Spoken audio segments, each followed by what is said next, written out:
मैं मेरे सारे बच्चों को दुकान में देने जा रहा हूँ। टोटल 18 थे इस बैच में। शायद मैं एक दो फीमेल होल्ड कर लूँ मेरे लिए।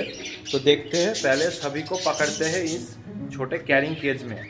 तो टोटल 18 बेबी को मैंने 2 केज में पैक कर लिया, क्योंकि एक में डालता तो ज़्यादा क्राउडेड हो जाएगा, इसलिए मेरे पास 2 पिंजरा था कैरी केज, तो दोनों में मैंने पैक कर दिया। तो चलिए इनको ले जाते हैं।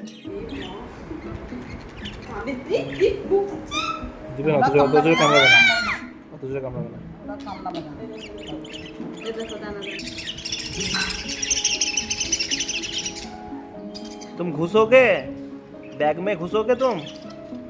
हाँ,